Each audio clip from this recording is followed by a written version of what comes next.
곱슬 신잡.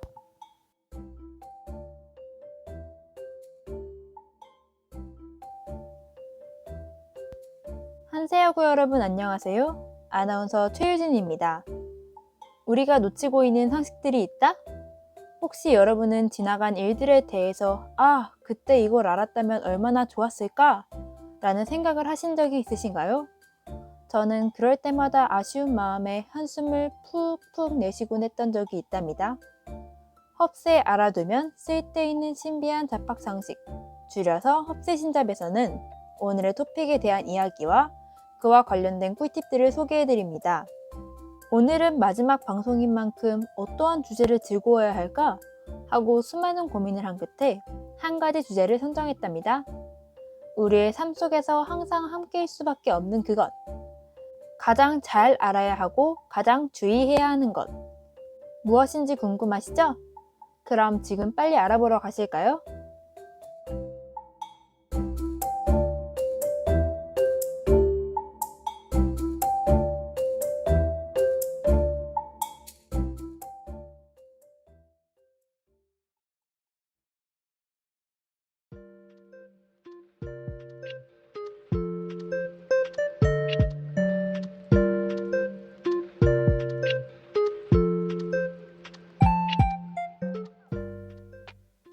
오늘의 토픽.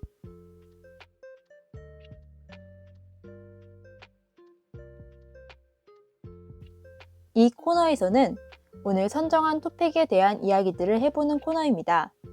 오늘 제가 들고 온 토픽은 과연 무엇일까요? 그럼 지금 바로 이야기하러 가볼까요?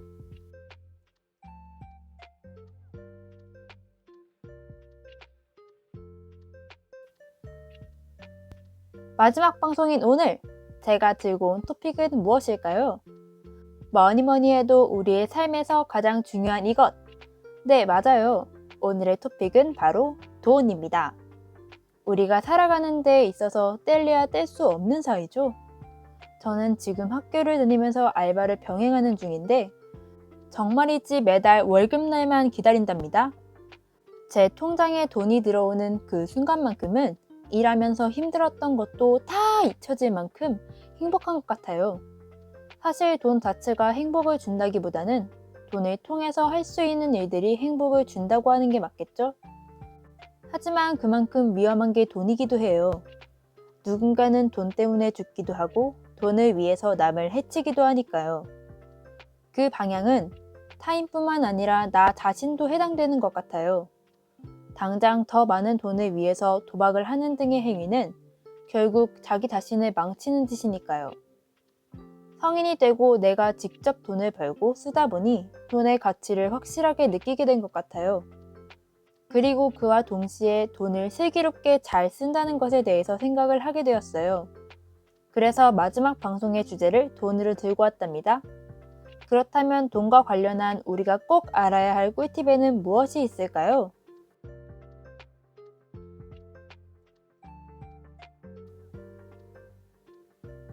혹시 곧 다가오는 5월달이 3.3 환급일이라는 거 알고 계시나요?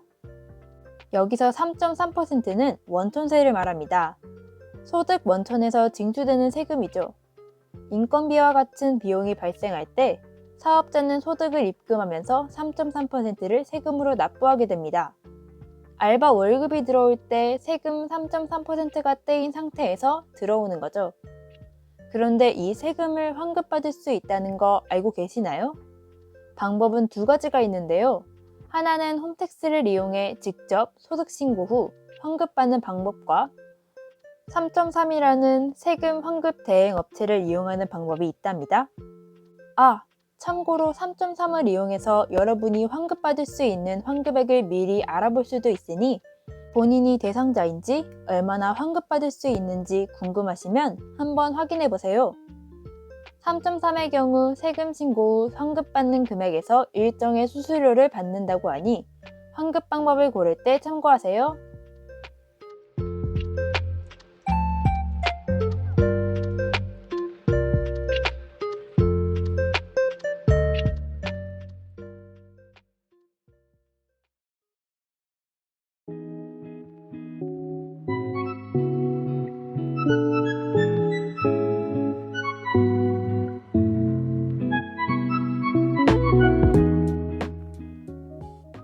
알쓸법잡.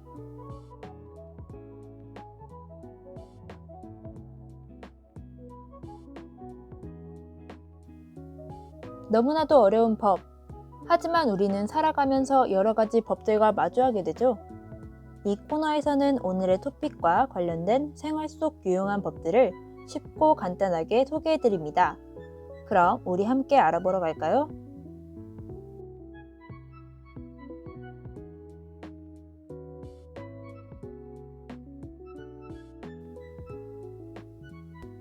영화나 드라마, 소설에서 아니, 어쩌면 우리 주변에서도 흔하게 일어날 수 있을 법한 일이죠.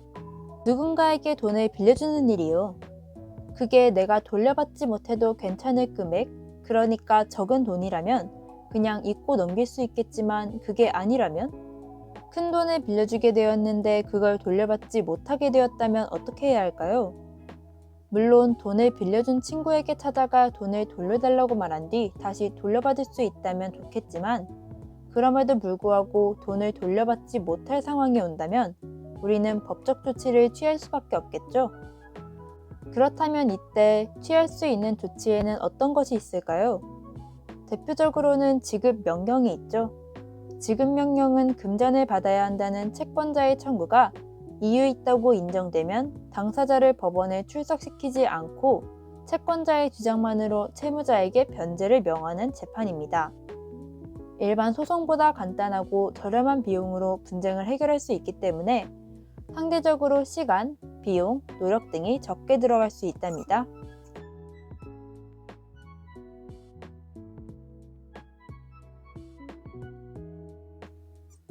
하지만 금전 또는 유가증권 청구여야 하고 금전 채무 이외의 건물 명도, 소유권 이전, 등기 청구 등은 이용할 수 없기에 꼭 가압류를 걸어두는 거 잊지 마세요.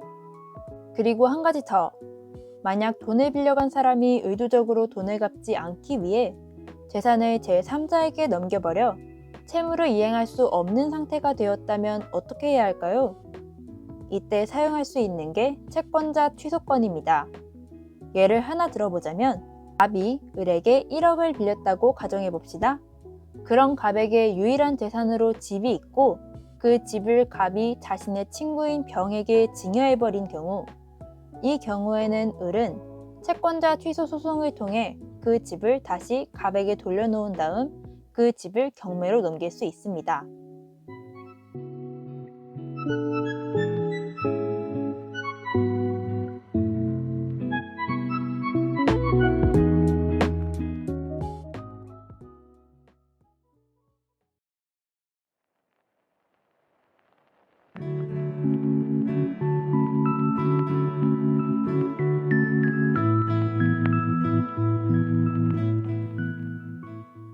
하지만 역시 최고의 방법은 이런 상황까지 가지 않는 것이겠죠? 아무리 친한 친구 관계여도 큰 돈을 빌려주거나 빌리는 것을 자제하는 것이 좋을 것 같아요. 벌써 마지막 방송날이 되었네요. 마지막 방송하니까 후련하면서도 시원섭섭한 것 같아요. 그리고 마지막 방송이라는 건 이제 중간고사를 볼 시기가 다가온다는 뜻이기도 하죠. 곧 다가오는 중간고사도 모두 힘내시고 1학기에 남아있는 다른 방송들도 기대 많이 해주세요. 그럼 저는 여기서 이만 인사드리겠습니다. 다음 학기의 새로운 방송으로 다시 만나요. 안녕.